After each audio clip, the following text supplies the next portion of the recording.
What's happening, YouTube? Peanut here with Peanut's Gallery, bringing you a fresh video on some new gaming merchandise I wanted to kind of show off today. To be fair, I've had these for a couple months in my store here, kind of tested out, want to make sure it's something I could recommend. But I do have a question before I begin. Are you a first-party controller style guy, or are you a third-party style controller guy? Yeah, the Next Deluxe. It's probably been reviewed for the past year. It's a great controller. It does really good things. It does everything that the Nintendo Switch Pro controller can do. It doesn't wake the system. It does not have HD rumble, but it does have the 6IX motor for motion flow. It has dual rumble.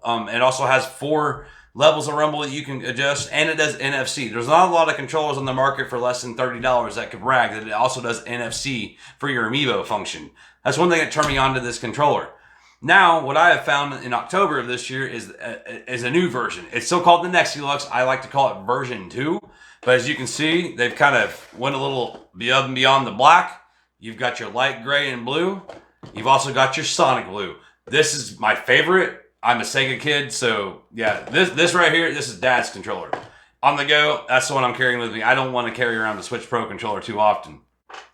That being said, I've got little kids. That's why I was actually on the search for smaller or cheaper controllers. And these are a little bit smaller than the Pro controller, so they can actually handle them, which we'll get into that comparison in just a moment. First, what I'd like to do is kind of show you around the box a little bit, and then kind of tell you some features and functions, and then we'll do an unboxing. After the unboxing, what I wanted to get into is I'll flip the screen over to the Switch and show you that off camera, you wouldn't tell if I'm using the Pro controller or if I'm using the Next Deluxe controller, because the analog sticks on these things are that good. Without further ado, let's get to the unboxing. Like I said, guys, one of the things I want to point out is this controller not only works for the Nintendo Switch. You'll notice here at the bottom, it does the Switch and Switch Lite. It does Windows, and it does Android phones and Android TV. It's all done via Bluetooth. You can USB hub it into anything you'd like as far as those compatible systems do go, and it works flawlessly. I use this every day on my on my Windows PC when I'm gaming out on it. I also use this daily on my NVIDIA Shield if I'm gaming out on that over the NVIDIA Shield controller, because that was a little bit to get used to.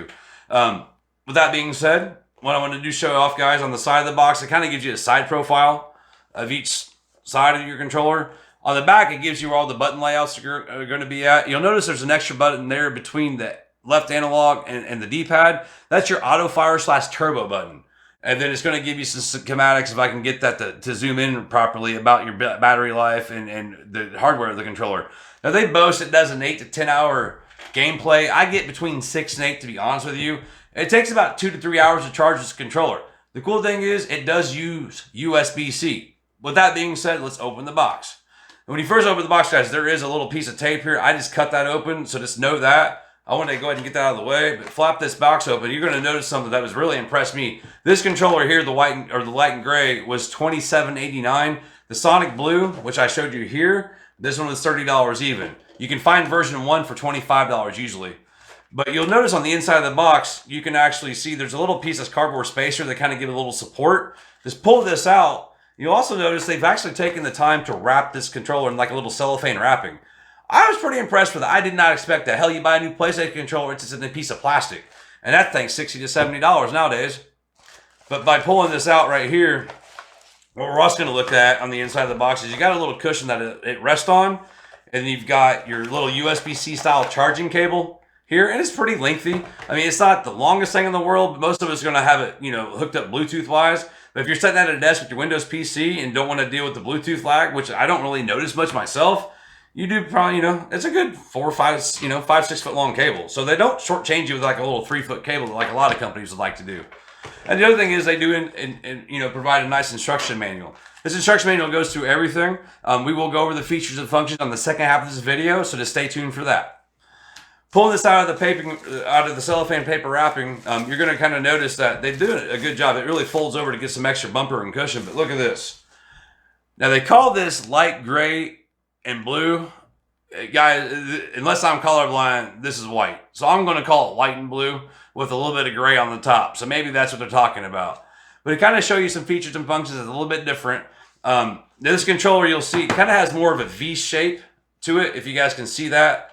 It kind of zooms in a little more like the Wii U does if you compare it to the, Pro controller, which is a little more squared off, in my opinion, a little wider.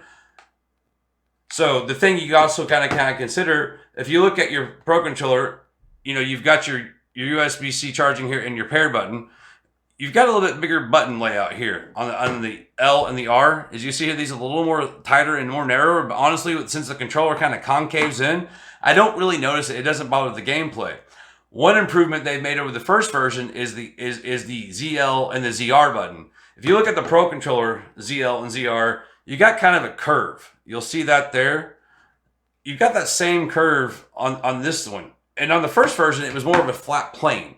So I do like the fact, because it does feel better in the hands with that curve, but they've done a really good job of making that actually match. And if I'm going to go after a third-party controller, I want to get it to match as quick as, you know, match as best as possible. The other thing I'm going to point out is we all know the Pro Controller has this nice little rubber membrane. Some people like it, some people don't because it does wear off.